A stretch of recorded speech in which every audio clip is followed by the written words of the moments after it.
questions, we have our panel we'll introduce you to in a moment, our IMPA Save Council. But if you do have questions, if you raise your hand, and we'll have one of the guys with the microphone who'll come and find you.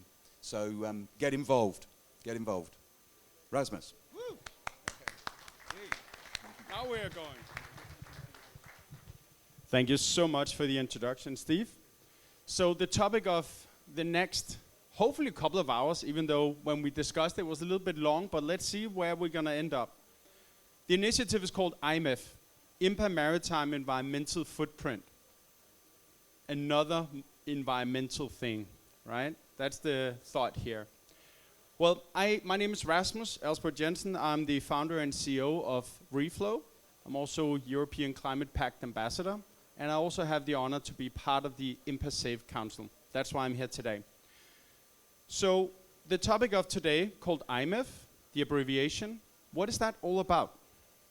Now, for me to set the stage before we dive into the panel, I think it's very important we all get a good idea about something that can be technical and complex, that I try and make it easy to understand. Doing IMPA event in Hamburg last year, we had a panel similar to this, consisting of ship owners and ship chandlers and OEMs and suppliers, which was also part of the discussion. And one of the things that we found out very quickly is that the regulatory landscape within environmental reporting is changing. We are seeing a landscape now where ship owners within the next couple of years will have to report on environmental matters in a completely different way as they're doing today. Now, this initiative, which is a European initiative or regulatory thing, is not a maritime initiative from the European Union. No, it is a non-maritime initiative. It's called Corporate Sustainability Reporting Directive, or another abbreviation for that is CSRD. Now, the CSRD, one of the major differences why we're talking about that today is that CSRD will have ship owners comply with reporting of their emissions. Now, we are used to, within the IMO regulations, to report on something called direct emissions. That's the emissions from the fuel combustion, right, from the vessels. Now, the game changer here is that the European Union has also imposed on large corporations such as ship owners to start reporting on indirect emissions, which is called Scope 3. So another word for that is supply chain emissions. So supply chain emissions is where it gets very tricky. Let me give you an example. A supply chain emission could be building of the vessel. It could be maintaining the vessel. It could be everything that ends up and gets consumed on the vessel. It could be the emissions involved with producing the lube oil or the fuel oil or the logistics involved in all these things. So now, when you're a ship owner, you're probably going to think, okay, this is going to be complex. Some ship owners have over 2,000 suppliers, and now they need to report on the emissions and what they buy from them. For some, this is a humongous task, and that's something we will discuss today. What are the ramifications? Now, at IMPA Hamburg last year, we realized that if we have the ship owners on one side that needs to start reporting on this supply chain emissions, and we have the suppliers that will need to start submitting this data, how are we going to do that? One in the audience said, okay, it's fine. Maersk will need this reporting or this data on what I supply next year, but how would I know if I calculate the right way? My business is not environmental reporting or environmental engineering. My business is making good products for good price and delivered on time. So that made us think. In the IMPA Save Council, we're thinking, because the first step towards reporting must be to level the playing ground, to create some rules or create an initiative that combines the learnings from the ship owner and the suppliers in a way where we can share the data.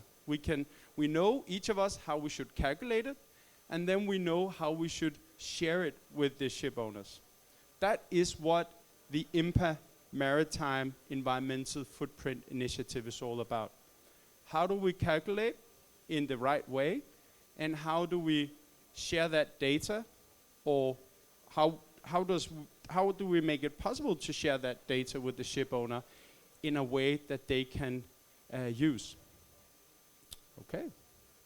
So that was introduction to the why. We are being ship owners, large corporations working within the European Union, being faced with new regulation from the European Union requiring this.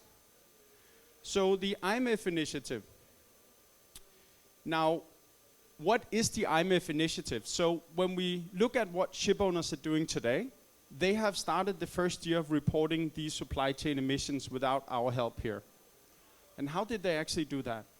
Now, when you calculate emissions, you can do it in two ways. One way is taking your financial spend. That means I have bought one supply group with X amount of dollars, and then I have looked up in a database and I have found a CO2 equivalent. So I just multiply the dollars with this CO2 equivalent and I get to a number. Now here we only have money and we have this CO2 equivalent. So how do you actually put a strategy in place if you're a ship owner and you want to lower your emissions? Well, you make sure that you buy stuff for less, right? That would be one way of lowering your emissions. And that's not really the right way, because when we look at green initiatives, we have a lot of different amazing things that we can do also as a supplier. We've got circularity, we've got build better products that last longer, etc., etc. So looking at the spend-based way of reporting and calculating today is not sufficient. So the IMEF initiative is based on a different way of doing it, called the activity-based way. And here we're actually looking at what are you as a supplier producing, how much steel of what type, how much energy, and so on and so on. This creates the opportunity to get a much better idea about the emissions that is actually happening. This is called the activity-based approach, and this is what IMEF is based upon. Naturally, that will also impose some new challenges for the manufacturers out there, because now suddenly you have to, especially if you have sub-suppliers, you'll now have to start looking into what do I actually use in my production, how much energy, and how do I source my materials. That will be a challenge, and we will address that today in the panel, hopefully, and hopefully many of you will have good questions, also critical ones. Another thing is also, we noticed at IMPA Hamburg last year that we didn't see a lot of green claims. We didn't see a lot of green marketing. And why is that? So some of the things that we noticed was that when we start talking to many of the suppliers, it was simply because we are afraid of greenwashing. We are afraid of marketing our products in a green way if we have documented the wrong way. Then it will hurt our brand and our image. So it's also our hope with this initiative that we level the playing field and over time found a common way of documenting emissions of products. And in a way, so you also, if you are a supplier or ship owner, more comfortable in your marketing situation. So the purpose of this initiative is to make it easy for the ship owners, suppliers, and everybody involved within the maritime logistics supply chain to have a standardized, scientific, and a verifiable way of calculating emissions. The verifiable way is also that once you start looking into the Corporate Sustainability Reporting Directive, the ship owners are actually required to have their data verified by a third-party auditor, equal as their financials. So it's not enough we just make our own calculations on a spreadsheet if they are not verifiable. So we also need that part of it. So the IMEF initiative is an activity-based way with some suggestions to how can we calculate emissions and how do we share that with the ship owners, right?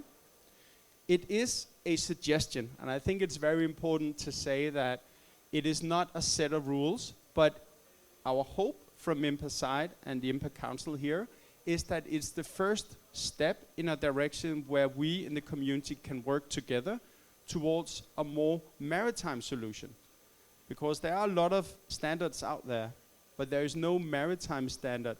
And why should we wait until some ISO standard hits us or something else that is non-maritime? Let's all work together and figure out how should this be cut in a way so we all benefit. And we can also take several years in doing it. We don't need to do it overnight. And that's also part of our call to action today, is let's work together about this. So the initiative is open for all. It's open for all IMPA members. It's open for all of you. And it's our hope that after the launch today, that some of you might approach us and say, I'll love to take part of this working group shaping this new initiative into something that we all can use. It's also our hope over time to align with international standards. So it's not just a maritime standard that doesn't follow anything else, but it's also our hope to align with European standards, with ISO standards and so on. So we don't get just another maritime standard, but we actually use some learnings. I know from the windmill industry, they're right now, you could say, discussing an initiative similar to this. And they've been doing that for 2 years because they cannot agree. So hopefully we can do better here and we can agree. And that's also why we have put some different examples in the initiative, if you have seen that. So that was me setting the stage. We know there is regulations from European Union imposing large corporations like ship owners, they need to start reporting. They need to base it on data that they can verify. What they're doing today is not enough, right? They are looking towards the supply chain emissions. They need to get better understanding of these emissions. And that's why the IMEF initiative, in my opinion, is such a great first step. It's not the final solution. It will be something we will create together, hopefully, so we can get all aspects in when we get to that. So I would like to welcome the panelists today. And first off, I'd like to welcome Dorte Malvang from Maersk. I would like to welcome Paolo Maggione from Scorpio Group. I would like to welcome Philippa Strømbo from Maersk. I would like to welcome Michael Carlsen from Stena. And I would like to welcome Susan Kofod from Vico. So now I don't want to stand up anymore. Now I want to sit and have a cozy time with the panelists that were here. So I think let's do a round of introduction before we dive into the discussion, so everybody here knows who you are. Let's start with you, Dorte. Yes, my name is Dorte Malvang. I'm from Maersk. I've been in this business for 25 years, and I was delighted when Michael, he invited me to the IMPA Safe Council some years ago, because as I said last year and the year before and 5 years, it's the right thing to do. I'm responsible for a team of 26 people, a mix of category managers and buyers. So everything that Rasmus said is so important for us. It's important that you work together with us and that we set the right standards. So, yeah, that's it. Thank you, Dorte. I'm Paolo Maggione. I'm the head of group procurement for Scorpio Group. I'm in this business from countless years, probably, even if I look still young. And I'm part of the IMPA Save panel, so we've been looking at different initiatives on the environmental side, apart from group contracting and looking after the transactional procurement for the group. It is quite an exciting subject that we're going to discuss here. Also scary. It's going to bring, or maybe you perceive it now as an additional burden with a lot of pressure. I think what we will try to do together with the IMEF initiative is also to find a way to resolve this in the best possible way with less effort and better results. I think it will be also interesting to discuss the possible future scenarios of how this is going to impact the procurement behavior from the buyers, and in consequence how this is going to impact on the suppliers' behavior in sourcing their own goods, like Rasmus said. So look forward to an interesting and interactive exchange. Over, Filippa. Thank you, Paulo. So I'm Filippa Strömbom, and I also work at Maersk, but I'm the sustainable procurement partner. So I mainly work with our ESG strategy within our procurement departments. Right now, I'm working mostly on our Scope 3, both baselining, but also our reduction initiatives and our roadmaps to get there, as well as working with all of our suppliers and conducting workshops with them to capability build and ensure we can get there together. I'm very honored to also be a part of this panel and looking really forward to getting your questions and hearing all of your ideas and your comments to everything that we're trying to do. Hi, I am Michael Carlson with Northern Marine/Stena, founder of IMPA Save, and I'm just delighted to have this group of people working with me, and I work with them. And I'm also glad to see so many people have turned out today, because this does affect you all. This is not just an initiative from owners, it's an initiative that concerns you all. So without speaking too much, I do hope you get engaged and ask questions, because this is not something where you leave London today and then you just buy guns and come back next year. This is going to happen now. Over to you, Susan. Thank you, Michael. My name is Susan Kofod. I'm the IMPA CEO, and I'm also part of the IMPA Save Council. My day-to-day work, who pays my money, or my salary rather, it's a Danish ship-owning operating company called Waco Shipping, and I'm delighted to be here today as well. Thank you so much. I think let's dive directly into it, and let's start with Dorte and Filippa in regards to what does Maersk do today on their sustainability reporting or on their procurement practices within sustainability. I would love to hear, what are you doing today, and how do you see this initiative? Filippa. Yeah, thank you, Rasmus. So like I mentioned, we are currently working a lot on our Scope 3, because it is the big battle that we have to win right now, and Rasmus already introduced a little bit of the reporting that will hit us fairly soon. So we're working full speed on particularly our Scope 3. Right now we also have our science-based targets that we are of course also working towards obtaining. And in there we also have our Scope 3, both near term, which means 2030, and our long term, which is 2040 targets. What this means is that we are of course relying a lot on our suppliers and the data that we can get from you, which is where this initiative is so important for us. We cannot simply rely on our spend-based data. It doesn't make any sense. If your spend increases, your emissions increases. So unfortunately, that's not a reliable way that we can measure this. So that is really why this initiative is also so important, and that we try to speak the same language, because what one reporting standard might have in terms of emission accounting or similar might not be equivalent to what another one says. So therefore it is super important that we try to standardize, and we try to make sure that we all understand what each other are saying when we talk about emissions.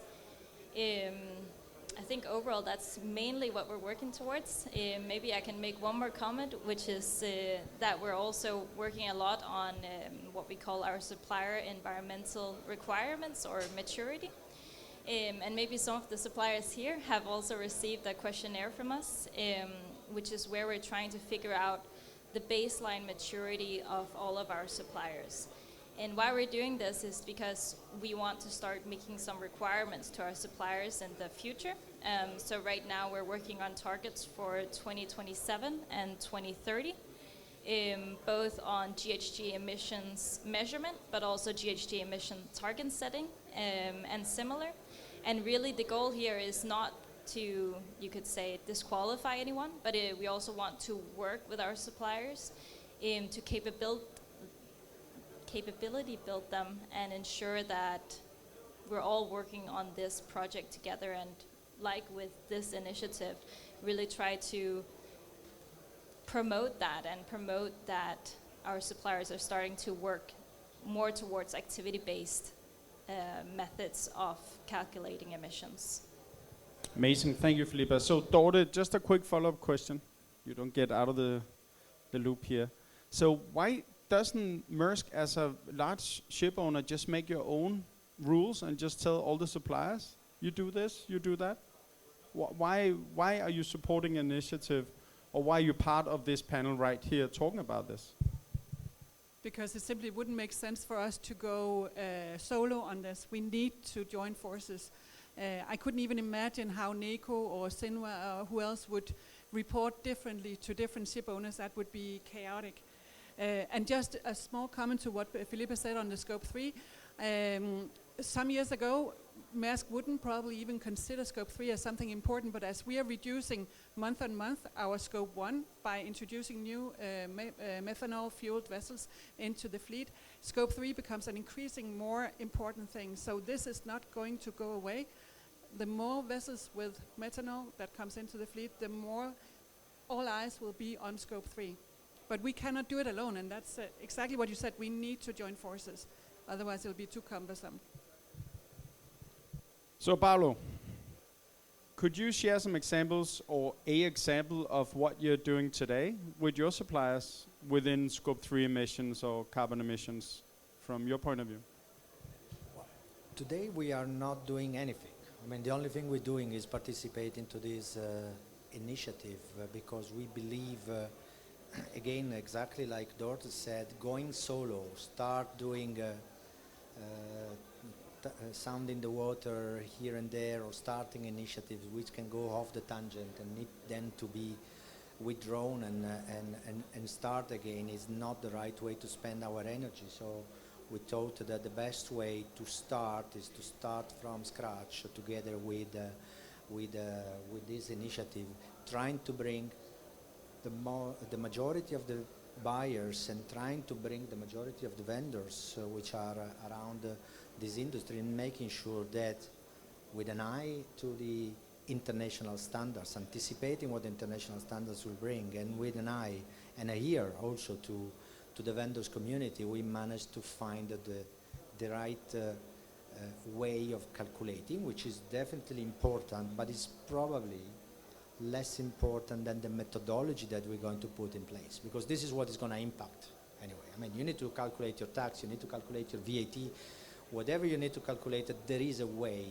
to do it. And then the effort that you're putting in place in order to do that, and the way the industry is going to engage each other in obtaining that result is probably what is going to make the difference. And I think this is something important to discuss also today in the second part of this panel. Over. Thank you.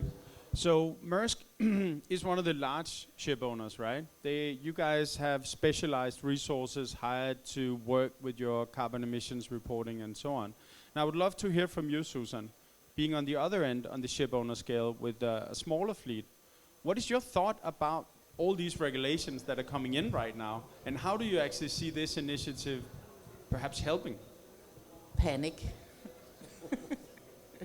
I'm a little bit in the same boat as Paolo, because I mean we simply don't have the resources to do anything like that. So if anything we need to work together and find a methodology to do this together, so that we don't have to invent the wheel. And for sure we are so small, we will not be first movers on any of these kind of things. So we probably need to either go out and buy this service from somebody else to do this for us, or we need to use the old-fashioned way to do this, at least in the beginning.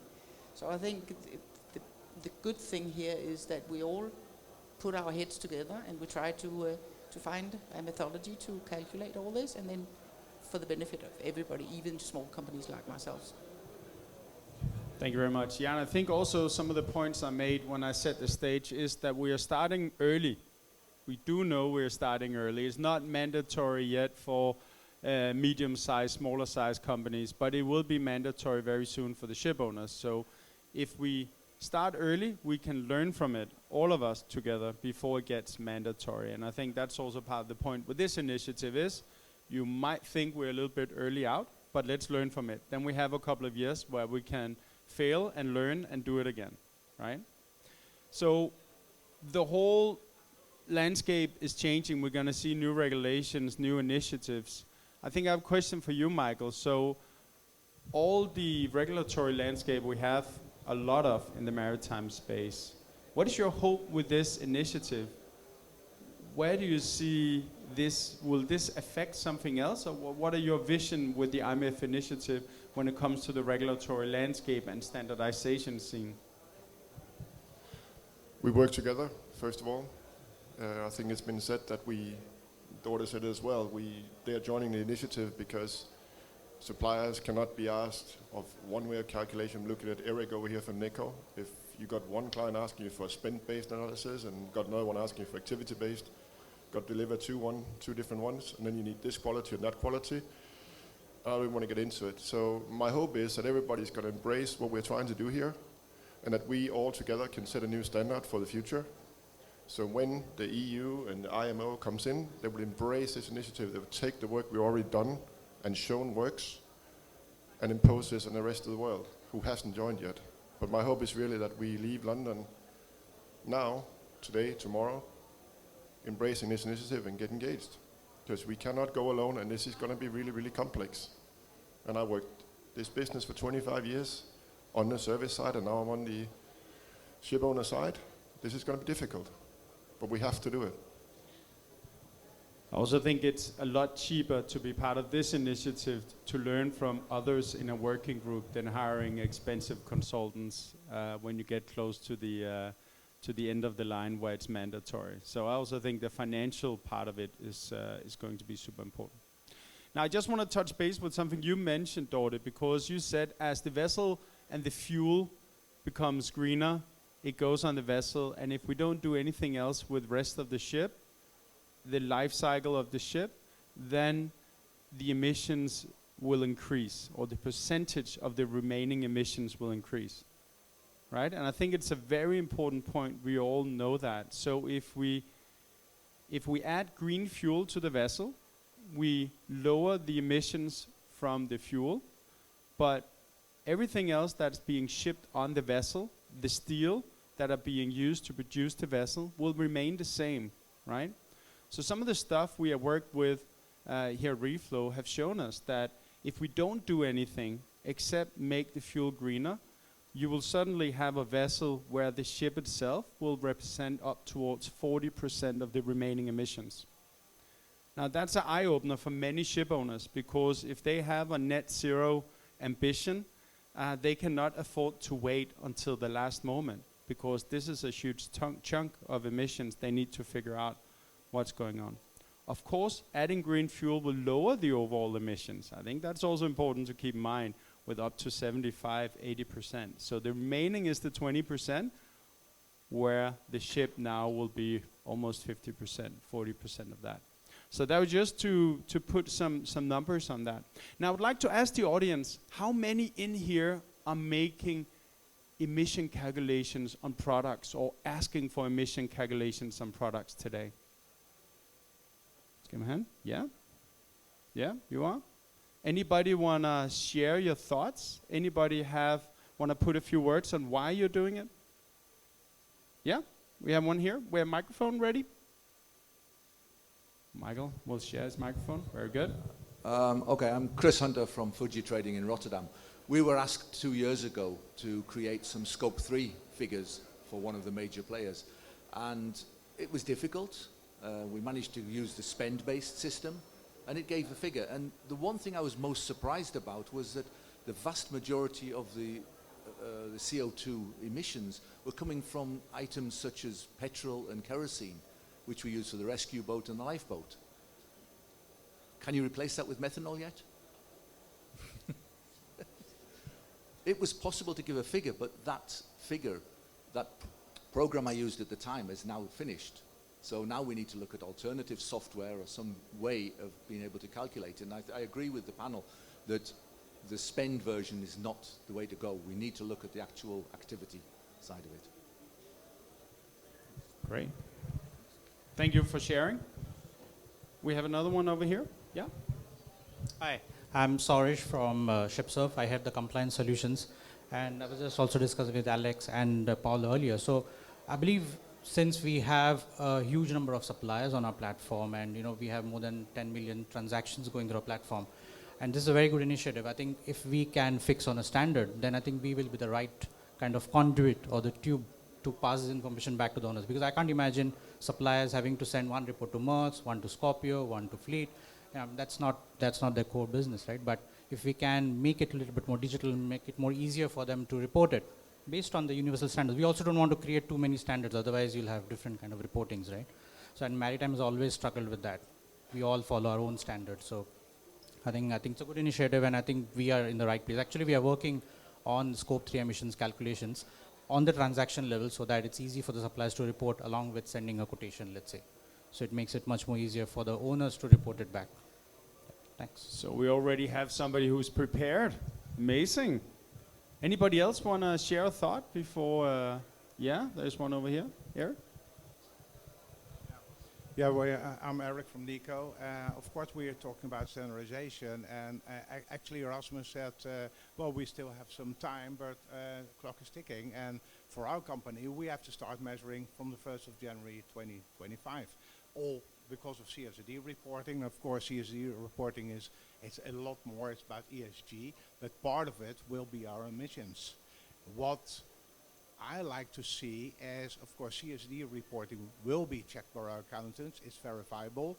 So I hate the idea that we're doing the CSD reporting, our measurement, and then comes up with another industry asking us to do it in a different way. So I would suggest use the CSD reporting, check the verifiable, and use that, and of course you can shape it in any form you like. But then at least we are all be working with the same standard, right? Yeah, so your comment was all about let's work and align with CSRD so we don't suddenly have two different incompatible ways of calculating. And I think that's some of the points we also discussed when we looked at the initiative in the beginning is it's important that it has compatibility with these regulations we are trying to smoothen out. So definitely a good point. It's called European Reporting Sustainability Standard, ESIS, which has the rules. And it's an important thing to keep that in mind, definitely. Now, Michael, digitalization, right? So we have this standard or initiative right now, which will give some guidelines. And now we heard from ShipSurf that they have already seen this one coming, so they're almost ready. Where do you see, as a ship owner, the whole digitalization, and as yourself, the whole digitalization, what role would that play? Is that important for this initiative, or can we wait a little bit? I think it's key. I mean, we are using digitalization already in our quotation process. So it makes sense to have an alignment, as you said, where you also get the emissions in electronically and you get live updates on it. I'm still not sure how often we need to report these numbers, but it would happen to have every transaction number on it. So it's important, and this cannot be done manually. I mean, even thinking of it manually would be crazy. So it's important we get started now. So it's not something that can wait. And I think you agree on that. So now I need some people that are not actually agreeing with each other, right? Now we need to actually have something. Paolo, you have a quick comment? You have a comment on this? Yeah, but in agreement rather than in disagreements, but reinforcing the concept. I think it's quite important because, I mean, we have a mix in the audience, right? We have some vendors which, because of their size and because of their involvement, has been already looking at it, and then there is a lot of vendors which are looking at us with a blank stare here, right? So if we're trying to look at pragmatic steps, what I would do if I was a supplier today, I would start looking at my ERP, which is probably the center of your operation, and I would start trying to understand what type of additional fields in the database I need to create. I could imagine that there would be IMEF and IMPA telling us, well, the standard unit of measure is tons equivalent CO2 by piece,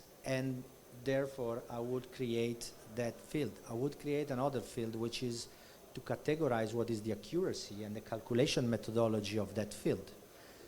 I would talk with my sub-suppliers and modify my purchase contracts to make sure they understand going forward I would need them to report these emissions onto us. And then procurement platforms being probably the natural funnel to pass on this information. So if you think about it today, you're collecting from your vendor the cost, you're storing it against the item, and then you're using it in order to make a price. In exactly in the same process, you should collect the emissions and pass it on through a digitalized process. If you manage to do that over the next 2 years, this is not going to be a headache. It's going to be probably a quite simple operation. So if this is working smooth and the standard is well defined, this is potentially an easy-going solution. So it's what is important is the methodology which is put in place. Okay. Then we need also to think on what is going to be the future scenario. A buyer, like Dorte said, may find out at a certain moment their scope 2 emissions are going down. The scope 3 emissions, while remaining stable, are not anymore 3% or 1% of the total emission produced by a company on which the company is paying tax, but it's going to impact on the 10 or 15% on the total emission. And then we will have pressure from CFOs saying, hey guys, it's June, full year forecast emission is showing we're going to pay $10 million tax at the end of the year. Rather than focusing on cost, focus on emissions.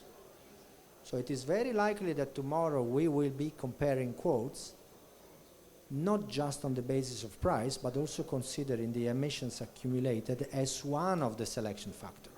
Of course, you're not going to buy something which is 10 times more expensive or the highest quality just because it has the lowest emission, and not vice versa. You're going to still buy something which is very cheap if it has a very high level of emission, but it's likely that this is becoming one of the deciding factors. So it's very important for vendors, after establishing the methodology of collecting the information and passing it on, done, task achieved, but then you will be probably start looking at your sub-suppliers with a slightly different eye, not trying to find the best quality for the cheaper price, but also looking at their emission, which are influenced by the way they are sourcing the raw material, they are making their manufacturing, etc. So companies using green panel, electric vehicle, etc., may be positively impacted in their calculation emissions. So this is why we need to go activity-based. Still, if there are cases where you cannot collect the information, then there are methodologies to calculate those emissions using the spend base or using the various database, which can also be facilitated in case by the procurement platform, which could do this type of job, or by company like Rasmus, which could help in calculating emissions. So if you try to go very pragmatic down apart of the theoretical conversation, how are we going to get to the bottom of this? Let's define the standard with IMPA. Let's look at the collection and transfer of the information, and then looks back at our sourcing and your sourcing in how do we get this emission down. Because in the end, the simple fact which is very clear here, emission generated equal to tax at the end. So this is not going to go away. It's probably going to become more expensive and more stringent. So we just have the two boundaries here to work within, but there is only way of efficiency and optimizing this type of approach. Sorry for the long digression. It's fine. It's always great to hear your input, Paolo. Now, I'm going to be provocative, right? And now this question is for you, Dorte. So what will you do if suppliers can't supply the data, let's say in a year or a year and a half? If you were you? If I were me, it's very easy because I don't have any classifications, any supplier groups where I cannot easily substitute. So at some point we will have to go with the suppliers that can actually provide the data. That's just a fact. That's why we're here today, to ensure that you can all provide the data, because otherwise you'll be deselected. That's just a fact. It's not something that I'm proud of or anything like that, but we just have to find a way. That was quite a bombshell. Now, Steve, you have a microphone over there. I just got to turn it on. I have to remember that. That's okay. That's pretty startling. You know, you won't be selected. But what can the supplier do now to start preparing for this or working towards this? I mean, what are they to do? How can we at IMPA help the supplier with this? I think I can start off. I think, now I'm stealing the word back here. That's amazing, thank you.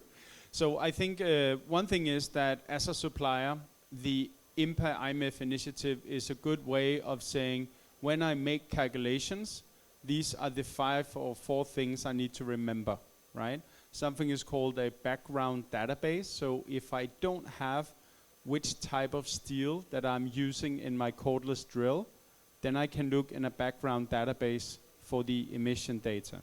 So the background data is important. That's described in the initiative.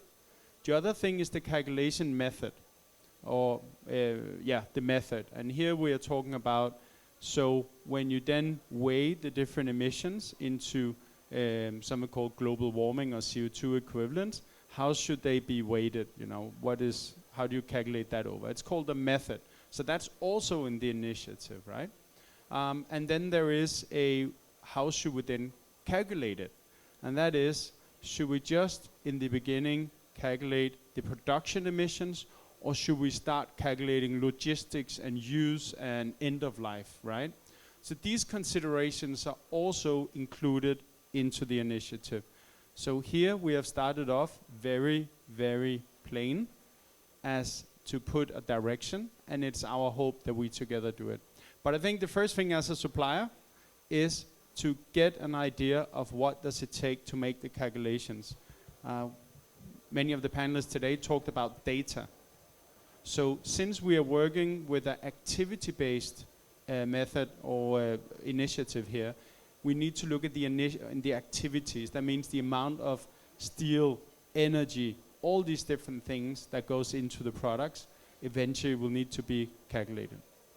So data, start looking inwards, start looking at bill of materials, what is in the things you're selling if you are a supplier, and then also what is the weight, because many times calculation methods will require a weight measure, so you know the quantity of what is consumed. So these are some of the things that personally I would start off with if I am to start this journey.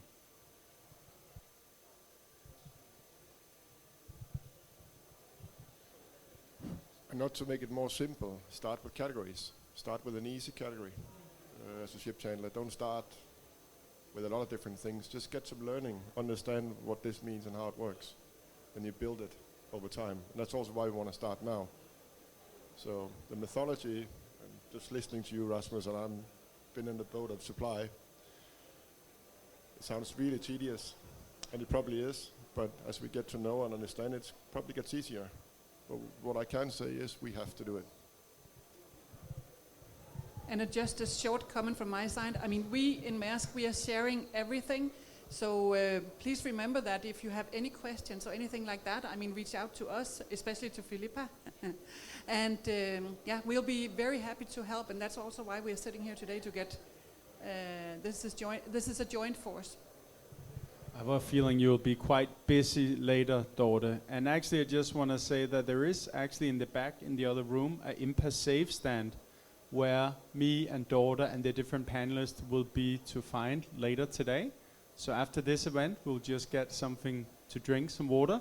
And then actually you can just stop by the stand and we will be happy to introduce the initiative. And if you have any concern or questions, we can also answer what we can and note down the rest. And also if you want to be part of working groups and so on, you can also show your interest there. So that was just a small commercial. Michael? Am I right that you will be able to showcase how a calculation can be done? So you could actually show what you do? I have brought some examples, and if you actually have a bill of material, we can also try and make a live calculation if you're up for that, just to see how easy it is, right? I'm going to do a small video you can bring home. If we have time for that, I'm open for it. We have a question over here. Yeah, actually, I just wanted to add something. My name is Angeliki Papathanasiou, coming from Procureship, a purchasing platform. So what the question before was how we can assist suppliers with the process. From our side, what we are doing, we have already built a vendor management feature where we are collecting questionnaires with questions from shipping companies, but also suppliers, so we can assist and provide relevant data. But besides this, we are now in the process of creating an emission calculation system. And what we are also doing from our side is we are discussing for the past months with suppliers. We are calling them, making relevant discussions to understand the needs that they have, but also with our shipping companies. We're really close. We try to find the best way to assist them and create something that will be valuable. We are pointing now at, I think, 2 different points. The first would be if a supplier is having a relevant system of calculation, what we want to do is try to transmit the information through the systems that they are using. And the second part would be to assist them create a system where we could make relevant metrics and assist them submit the emissions. So we are here from Procureship. If a supplier would like to discuss with us, or a shipping company, would be more than happy to, let's say, elaborate further on this. Thank you. Thank you for the advertisement. No, I'm just joking. That was great. So we talked briefly about anybody in here who does not agree, or anybody in here who would like to voice their opinion. We have one down here. If you can pass the microphone. Amazing. Thanks. My name is Alex from Sinwa. Some of the panel members know that something was coming from my side, right? We have been collecting Scope 3 data for about a year now. I don't really think it's particularly difficult. My electricity is calculated in kilowatt hours. I can report kilowatt hours. My fuel is calculated in liters. I can report liters. So I can actually give you the Scope 3 information at any given time. But I don't think that that's the discussion here. What I would like to know from the panel is, what is your definition of Scope 3?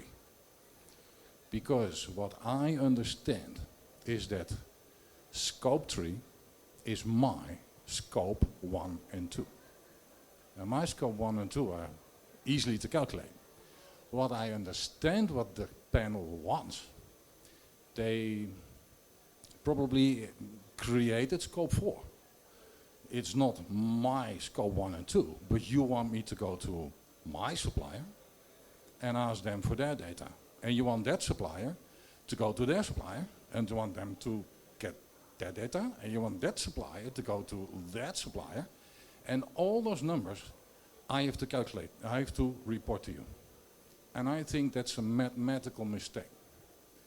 The Scope 3 reporting as it is intended is only supposed to contain the Scope 1 and 2 of the supplier. And all these subsequent data are not Scope 3 data. That is an additional set of data that you can obtain if you want to, but it's not necessarily the obligation in the regulation of the European Union to report as Scope 3. Challenge accepted. Okay, so let's just talk Scope 3 and what Scope 3 is all about. So Scope 3, Scope 1 and Scope 2 is originating from something called the Greenhouse Gas Protocol, right? So the Greenhouse Gas Protocol is a private initiative that was set forth many years ago to make it easier for companies to describe their emissions. Now, not all emissions are the same. That was the whole point of this initiative with the Greenhouse Gas Protocol. So they divided the emissions into 3 main categories: Scope 1, Scope 2, and Scope 3. So Scope 1 is direct emissions emitted to air from typically combustion of fuels, right? Scope 2 is emissions emitted from producing electricity, heating, and cooling. Scope 3 is everything else. That's how the definition is from the Greenhouse Gas Protocol. You can dive more into it, but the whole point, and also your comment here, is all about saying, why don't we just report 1 and 2? So let's say you're a ship chandler. So if you report your Scope 1 and 2 to Maersk, you will be reporting the emissions if you had a generator producing electricity for your office. Not a lot. You'll be reporting the electricity, heating, and cooling that you use in your office. Not a lot. So if you report that alone to Maersk, you will probably report 0.5% of your total emissions. So why is it you need to report the emissions of the products you sell to Maersk? Now that's Scope 3. Well, that's because that represents probably 98% of your total emissions. So if you only represent the emissions represented by your own company, Scope 1 and 2, you will be miscalculating because it will be a very low number. But if you start reporting the numbers of what is within the products you sell, then Maersk will actually be able to get a much better understanding. So that's the idea of Scope 1, 2, and 3. And I also think it's very important we don't get confused here, I have noted, yeah? One thing is that Scope 3 and 1 and 2 is used for company reporting. What we are talking about here is product carbon footprint. So it's different. But we use it interchangeably because the product carbon footprint is often, once you sell a product, everything else becomes Scope 3 because it's part of your supply chain. It's not emissions you generate at Maersk.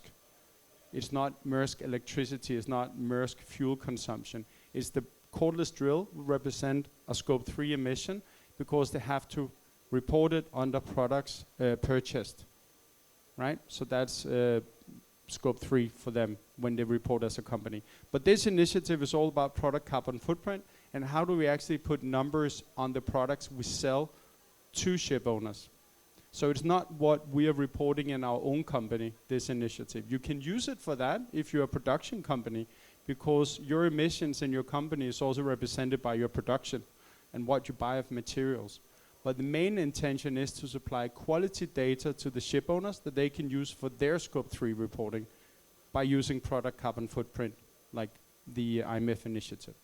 I hope that clarified it, because it is confusing when you look at Scope 1, 2, and 3, because it's not meant for products, it's meant for companies. So that's probably why they confuse me. There was a question over there. Hi, Alex from Fleet, and my question perhaps builds on that. And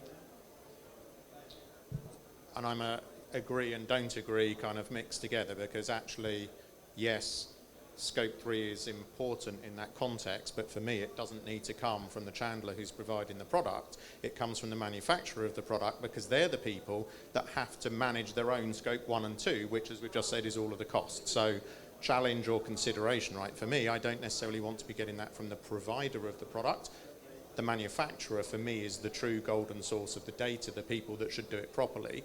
And building on that, a question was going to be, you know, you're all experts in shipping and maritime. I'm a baby in shipping and maritime, but 25 years plus procurement in other industries. And for me, Scope 3 in other industries has been there for years. One industry I've been in was aviation, very, very similar. Those industries have, to a large extent, done this. So a question, why are we trying to reinvent the wheel? And maybe we're not, but that's what I heard when we said we're trying to do a maritime thing rather than wait for an international standard, an ISO thing. Absolutely, let's not wait for ISO, we'll all have retired by then. But there are other industries who are way ahead of the game than we are. So that's kind of my question is, how much learning are we trying to take from people who've already done this in other industries? Quickly, I think we will answer the question 50%, 50%. you're damn right in saying the information has to come from the manufacturer. But again, going pragmatic, I'm buying from 30 of the ship's suppliers sitting here, from each of them 20,000 different items. And of each of these items, I'm probably buying only one. So if I'm buying from Fuji a screwdriver which has been made by Nakashima Precision Steel Industry in Osaka, what are the chances and the efforts for me, after I receive the screwdriver from Fuji, to go to Nakashima Precision Steel Industries in Osaka asking the emission of that particular screwdriver without knowing the emission that Mr. Fuji has added in transporting it by air freight or maybe by container to their office in Rotterdam. So what we're saying here, it's not, when we're talking to both manufacturers and resellers, mostly the audience is resellers. So the question to resellers is, don't panic, create the structure for you to receive and store that information, be the ambassador on our behalf, because anyway you manage your suppliers, so collect this information from your suppliers and pass it on to us. But you're right, that information is coming from the manufacturer, is certified by the manufacturer. The resellers here are only intermediary which need to pass on to the information to us in the most effortless way. Different is the question for the manufacturer, Mr. Varzil or Mr. MAN. In the cases they are still outsourcing, they are just passing through the information. In the case they're manufacturing, then they need to see where they source their steel, et cetera, and make the proper calculation on the emission. But in the end, it's just a flow of information which has to come here from the most reliable sources which is entitled to provide that information. So definitely right. And you're also right, Alex. The point here, we're talking about the product and we're talking about supply chain behavior. So if we, as an industry, has the responsibility to try to lower the emission for the big environmental thing, we also have, until today, we're talking about the impact, looking at the vendors, what they're doing, do you have solar panel, collecting questionnaires which tick the boxes on which energy, electricity you're using. But again, as Rasmus said, that's 1% of your emission. The 99% of your emission as a reseller is coming from the way you source your product. If you keep supplying a screwdriver which is arriving by DHL from a country which is just using carbon to produce electricity, despite the fact that you managed to get it here for 80 cents, I want to see what are the emissions of the screwdriver which is costing $1, which is sourced from the company down the road, which is using solar panel and is delivering it by electricity. Because that screwdriver is going to be $1 and 1 kilo of emission. The other one is going to be 80 cents and 10 kilos of emissions. So what we're saying is not that we're going to use those data to make our own corporate reporting, but we need to get those data in order to make our responsible procurement choices in the right way, and to at least bring transparency to this data so that we can make responsible decision. Then each owner, whether he's using methanol and having already low emission or whether he's using heavy fuel and having high emission, will make his own choices and strategy in selecting low emission versus cost, or making the proper balance of it. But that's what is the future and possible scenarios, which are going to change over the years on the basis of the cost of the tax, on the basis of the quality of the information we get, etc. Yeah, a quick comment. I think pulling in the aviation industry is perfect because, yeah, they have been doing this for 20 years, the same as the automotive industry. Now, one thing to keep in mind with the aviation industry, it's highly regulated, just like maritime industry. But the aviation industry also have very few major critical component suppliers. Like, so once you have a airplane, you are bound to very specific suppliers for certain parts. So it has, in my opinion, a little bit more simplicity in the supply chain than we actually see here. So that was just food for thought on that one. Now, any other amazing comments or somebody that is shaking their head? Paolo? So to complete on what you're saying, on the question why we're trying to reinvent the wheel, actually we are not trying to reinvent the wheel. We're just going to make sure that the wheel we produce is on the basis of the existing blueprint and doesn't go out off the tangent into different directions. So we're actually trying to, we call it a maritime standard. Let's say we're trying to bring in the industry and make sure it is following the maritime needs and is not imposing different things which will make our life, the vendor's lives much more difficult. Huh? And also starting early, because it's not, as I mentioned, a requirement yet, and I think we can learn. Traditionally in the maritime industry, we have waited until the last moment, and that have cost a lot of money for everybody involved. When we have regulations with IHM and so on, many ship owners ended up spending a lot of money on that. So our hope is if we start a little bit earlier, we can actually learn from it and naturally keep the European regulations in mind, so we create a basis that is compatible with the future requirements. Now the EU is also working with something called product carbon footprint, or PEF, product environmental footprint, and I think it will make good sense for us to work towards that if that's what we want to do. So there are initiatives out there that we can align with, but these initiatives also from the EU has the possibility for industries to put their own regulations in place and still comply with the EU regulations. So this could also be a thing we can discuss, so we can put our own footprint on the footprint, right? Okay, Steve. Oh, thank you.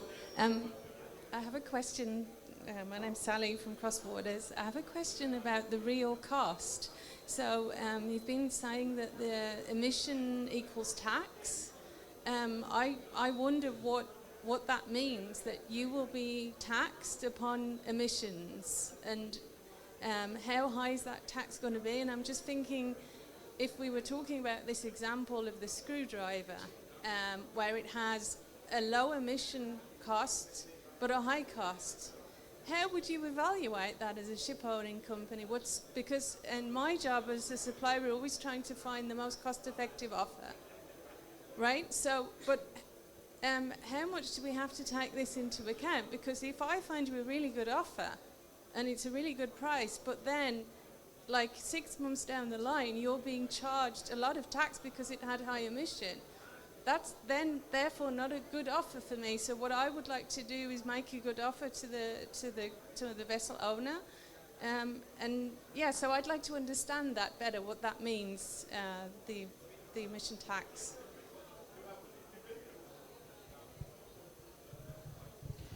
I think this is what Paolo tried to comment on.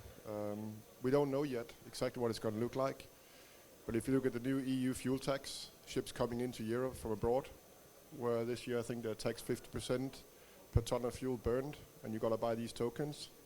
So a ship coming in from Shanghai maybe used 5,000 tons of fuel. It's 5,000 times maybe 100. So that's just a tax imposed. That's a number. It can be lower than that. But we expect, and I don't think anybody will be surprised, at least here in the EU, if it's EU-based, that there will be a corporate tax on the emissions you spend. And this is what Paolo said, that today we only look at the cost price of a product when we buy. Down the line, when we get the emission, then we have a number of kilo burned. Then there will be a cost added to that, which we don't know yet. And then there will be a delta price of these two together. Perhaps Maersk or Paolo or we have to choose based on that. But then, depending on how the tax would be on the CO2, we might want to choose a product which has less CO2 on it, because we need to lower, because the COO for sustainability, bringing down CO2 overall, wants Paolo, myself, or daughter to buy lower emission products, maybe at a higher cost. But there will be a tax added, for sure. We already see that on the fuel.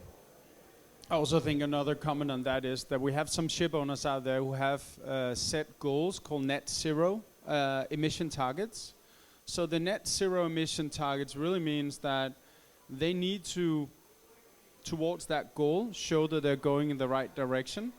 And at the end, they need to compensate for the difference between the organic decarbonization and then what's remaining until they hit the zero goal.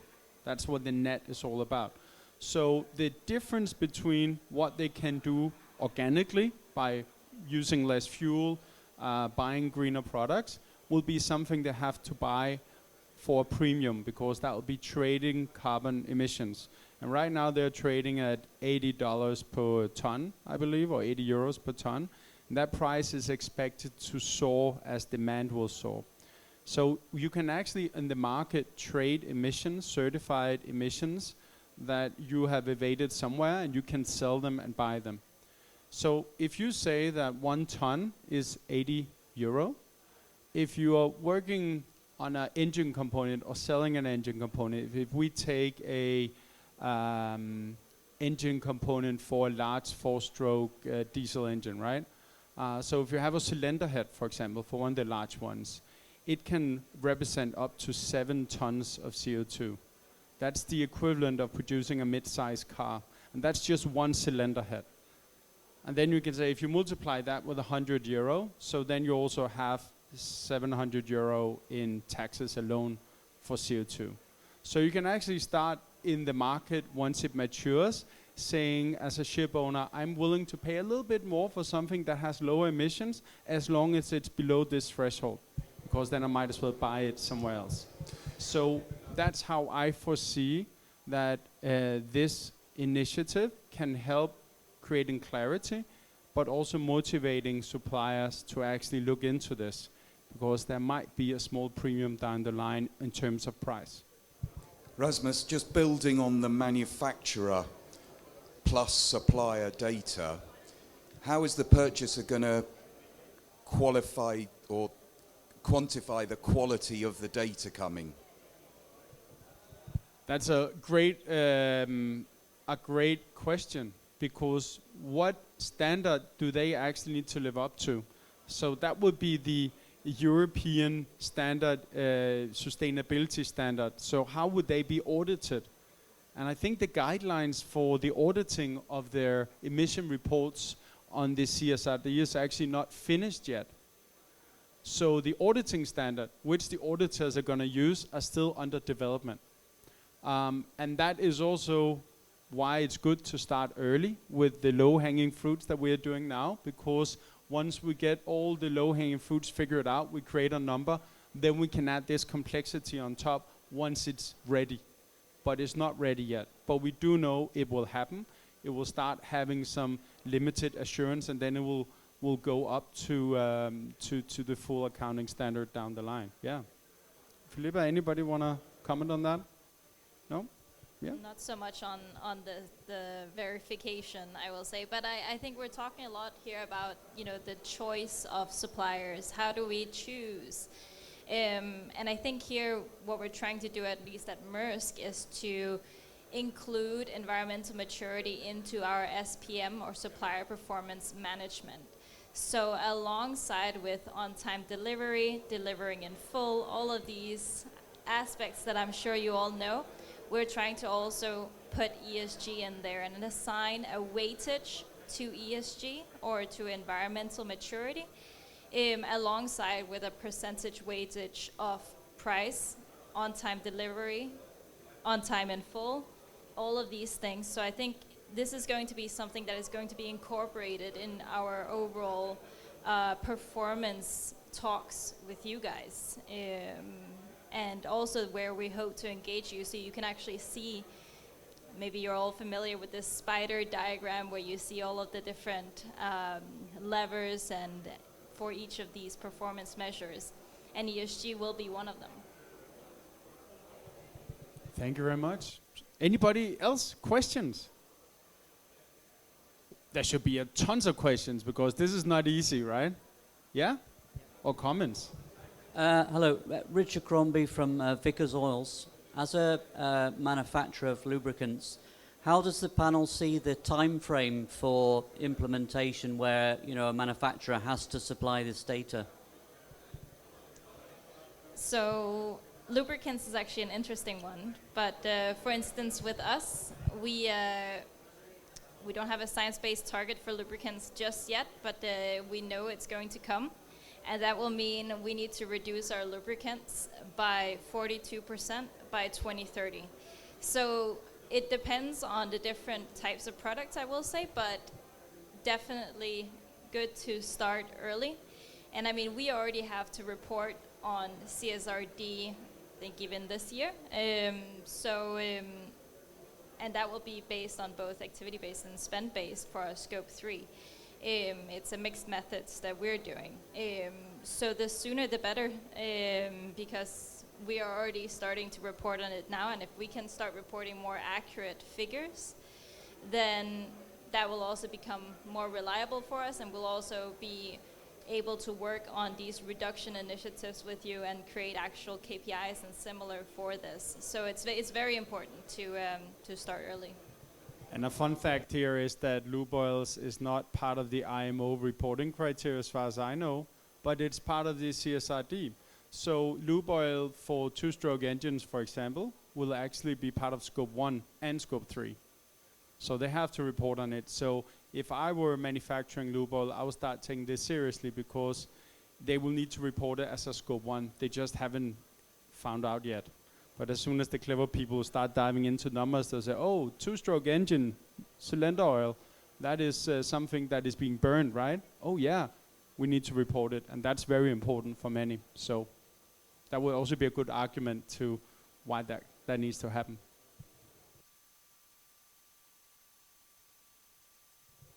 Yeah. So quick question to you, Dorte.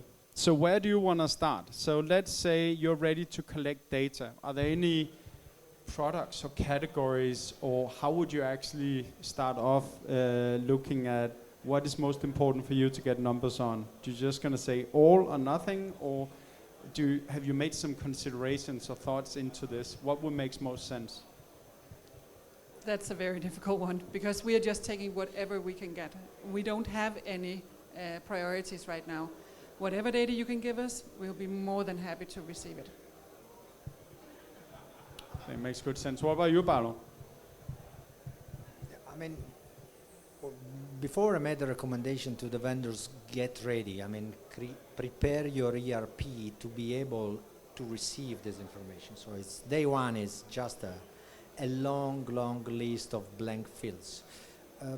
We, buyers, we are exactly in the same situation. So for me, step one from my side, and today probably we are missing one of the stakeholders, which is the ERP procurement companies.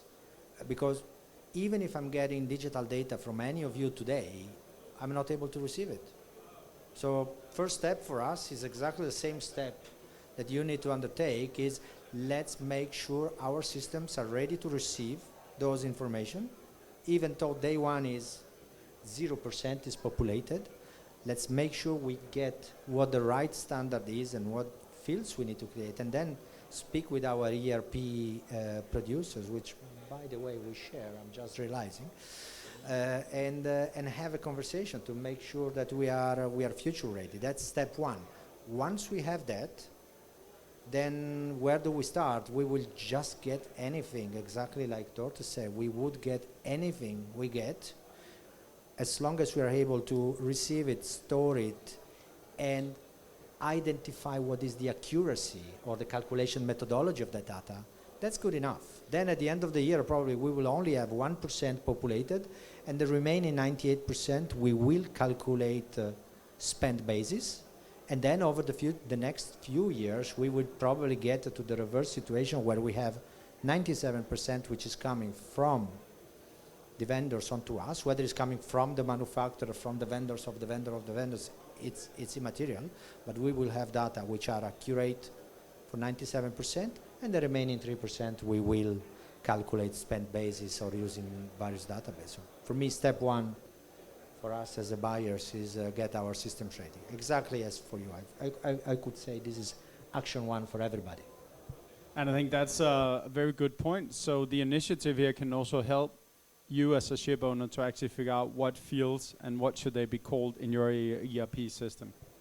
So that's also... This is where we need to agree, right? That's not reinventing the wheel, but making sure the rules are the same for everybody. So that's step one of this initiative, I think. Do you have a comment, Philippa? Where would you start? So in your position, who would you start? What would make most sense for you to start with when you start getting numbers in? Of course, we have already started to get some of our suppliers to give us a little bit more accurate data, especially for the, you could say, our scope 3 categories, wherein we have a near-term SBTI targets. Right now we're working a lot on refrigerants, lubricants will come, and then of course a lot of other categories as well that fall under scope 3, but maybe in our other procurement areas rather than marine procurement. So definitely those are where we're starting. However, that being said, I think if I was a supplier right now, I would look at my emission hotspots and maybe start with those. If I put my Maersk hat on, I would of course say start with the products that we buy, but maybe that's not your hotspots. So I would definitely recommend looking at the hotspots first and tackle those, the larger emission categories as well. I'll just put my professor hat on. Does everybody know what hotspots is all about, right? So hotspots is when you do a analysis of the emissions in your products or in your production or in your sales. You will see that there are either materials or products which will represent the higher emissions of what you're selling or producing. And that would typically be a good place to start. So an example could be if you're producing centrifugal water pumps, if you're using aluminum bronze for the housing, this will be a good place to start, right? Or other things, if you're using copper or other materials, this is where you should probably start with a hotspot and dive into your product. So you don't need to go through everything in the beginning. You could do what's called a screening just to see how am my emission distributed and then dive in from there.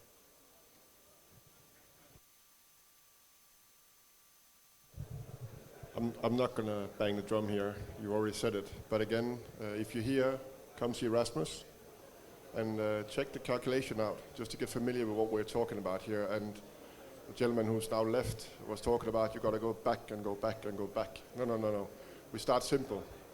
We are crawling right now. We're just figuring this one out. Then we try to walk. And hopefully we'll run in 5 years from now if I get my way. But this is a journey. I just want you to remember that. So if you're sitting here, a lot of question marks, I'm looking at these faces here. Come see what we're talking about, just to get a feel for it, because it is not that scary. Yeah, I'm definitely the baby in this panel here. So we haven't even started to crawl yet. We need to get our own ship in order first before we actually start walking or crawling anywhere at all, and which is why it's so wonderful to be part of this initiative here. And then, I mean, for a small group like ours, we can definitely learn a lot from the bigger ones. What do they do? And they are actually the first movers, and we kind of follow. Thank you very much. So just to summarize a little bit, where should you start and how should you do it as a ship owner or as a supplier? The first is crawling, right? Figure out the hotspots, where does your emissions actually come from, and then start getting data on those areas. You don't need to make big complex calculations right now. You just need to figure out these products, what do they consist of in materials and how much does it weigh? Then you make a calculation. As Michael said, you can stop by the IMPA Safe stand and see how that works. There are a lot of programs and softwares out there, but you can just see an example of one. And then the next thing is you need to supply this data to the ship owners down the line. As Paolo said, once the ERP systems are ready to receive. But when that day comes, then they're also ready. I can tell you, the ship owners, then they need it yesterday. So that's also good incentive. Then the ship owners will do what's creating a baseline. So they're just getting numbers in their system. They're not starting putting any requirements in place yet. Once they have a baseline, they will actually see that what they have done the previous year using spend-based is a big difference to what they're seeing now using activity-based. We have examples of some ship owners that has to write up their Scope 3 emissions with 20%, because now they can suddenly see that the actual emissions, if it's an engine component which has a low cost, it might have a lot of steel and weigh many tons. It will have a lot of emissions. So if the equivalent is not correct, or if it's a tool that has a lot of rare earth minerals, it will have a lot of emissions. So many ship owners will see a difference, and then they will start panicking, because suddenly Scope 3 will be much higher many times. And then they now have a baseline, and they have an incentive to start looking at it.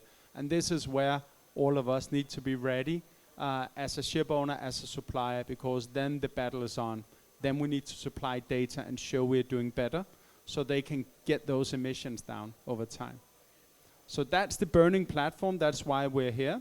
And I think now an hour and a half have passed like rocket speed. It's amazing. Nobody was falling asleep, so I would say that's a success. What do you say, Steve? Yeah, I think great success.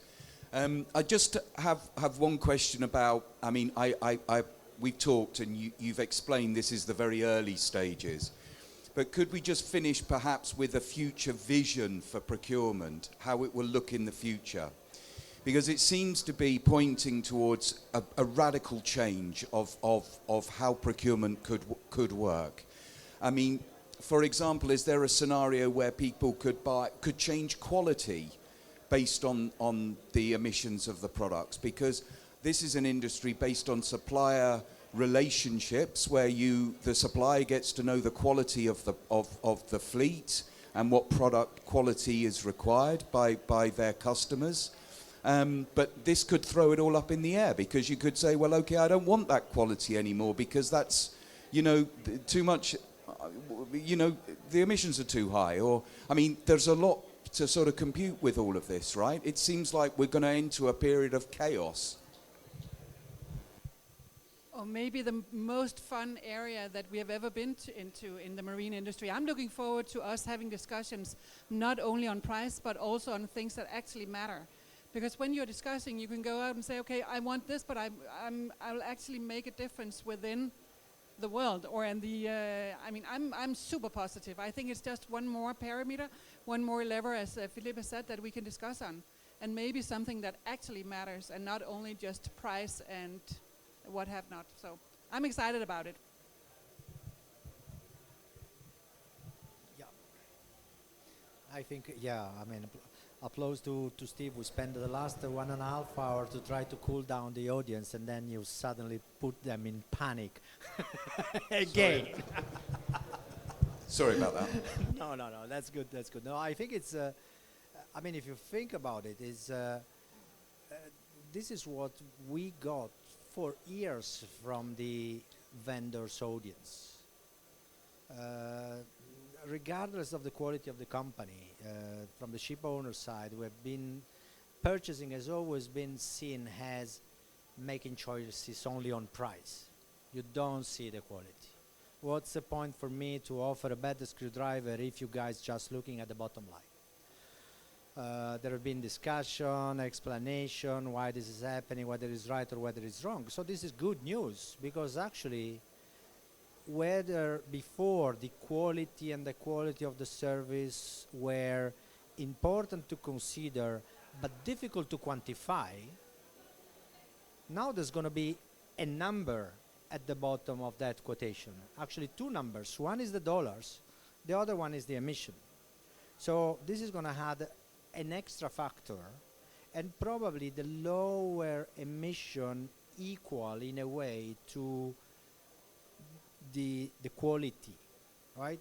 Because if you're looking from an environmental point of view, that is a better quality. I'm not talking about the quality of the screwdriver itself. I'm talking about the quality versus the environment. So if that is an additional factor which is going to let's say, mix a little bit the card on the table, and is going to give certain suppliers the ability to exploit a different strategy in their procurement, sourcing, lower emission item, which still has the good quality or even a better quality, lower quality, and slightly higher price. Well, the price is not going to be, I think the good news is price is not going to be the only driver anymore. So that is the big change.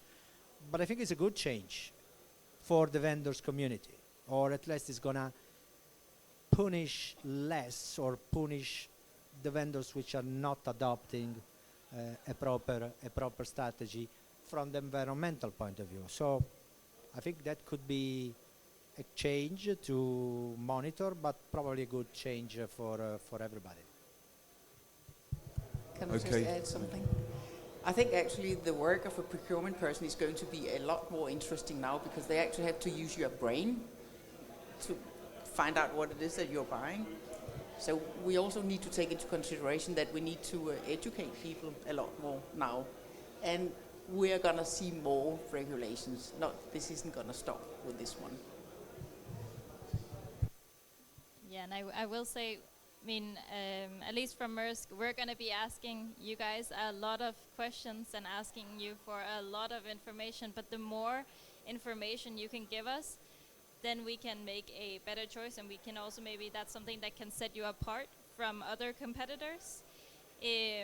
Even something as simple as the weight of your product can already help us to calculate the transportation emissions more accurately from our side as well.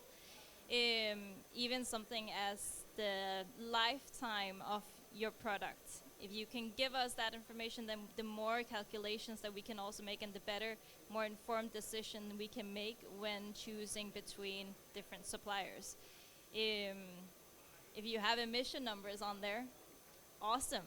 Then the more information we have in order to make a decision, and the more parameters we can include in our analysis when choosing different suppliers. I just want to explain, Paolo, because you mentioned that higher quality equals lower emissions. And then there might be somebody in the audience say, if I build a house that's more sturdy, I'll use more bricks. How can that be lower emissions, right? And the key to unlock that question is lifetime. So higher quality will last longer. Thus, if you compare it to a similar product with the same function, you would probably have to substitute it fewer times, right? So I think that's the key of why, Philippa, you also mentioned lifetime right there. And that might be something we're going to end up with, because the EU approach is also taking lifetime into consideration. So this might also be a data point you might want to look into and have some data on there. Yeah, amazing. Anybody else have some comments? Yeah, Steve? Well, just looking towards kind of wrapping up, unless there is anything from the audience. I've got a question for Mikkel. So, okay, what's next now for members? I mean, are you asking everyone to pledge like we did with the plastic single-use drinking water bottles? Are you asking people to pledge their support to this, or are you asking them to join a group, or what are you going to do, boss? I'm hoping the one listening today can agree that we need to do this together. If we go our own way, which has also been said by Maersk today and also by Paolo from Scorpio, that you can't do this alone, and we cannot ask different data points. So I'm hoping, my hope is that everybody gets together here today and joins, and also come see us at the IMPA Safe stand. We will be around, and if we're not there, come back again, and we'll be here tomorrow as well. So I'm hoping consensus. I haven't really thought much of another pledge, but maybe that's what we do in a unison way, also to show the rest of the world that here today we start to form this, so people not attending IMPA can get in and join. I know this is going to be recorded, so my hope is that it gets out there, but we got to do this together. And the other part is also come over and talk about joining the work group. We're not going to fill up with 100 people, but we will want more people on board to help us. And we're also talking to organizations. We have UK Chamber of Shipping represented here today. We have other organizations representing this. So I think we're in a good place. if we can just agree on this and not overcomplicate things, because that we can easily overcomplicate this, and that's when we get lost. Another thing, in a working group, we could come out with maybe some of the data points we should start with, finding, just to make it very easy. And then everybody's reporting on the same grounds. And that's my hope, and I know we can do that. I mean, we did the other pledge, it's worked somewhat good. We got the 10,000 ships or so. I think we need to get everybody on board here. So my answer. Okay, good answer. You're going to wrap up, Rasmus? I Certainly think, thank you to the panel. I would like to thank the panel, definitely. Thank you, Susan, Michael, Filippa, Paolo, and Dorte. It was and great. you. Oh. I'm the guy who just says a lot of stuff. But yeah, just to round up, it's been great for you, and especially for us, to be able to share our thoughts about this new initiative.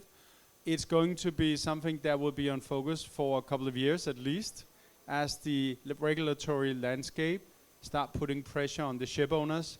We need to, as part of the maritime supply chain, both as a ship owner, ship chandler, manufacturer, logistics provider, and everybody else, and procurement platforms and so on, needs to be ready to catch this. And now, if we work together, we can actually make this possible. We can learn from each other, and we can actually create something that has not been done in the maritime industry until it became a regulation, as we can actually get ahead of the curve, which is hopefully going to be an amazing journey, but also something that will create a new landscape for procurement.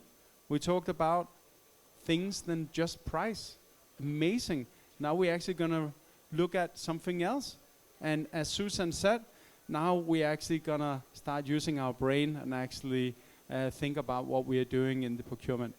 So let's give a round of applause for the panel and for all of you. Thank you so much for attending.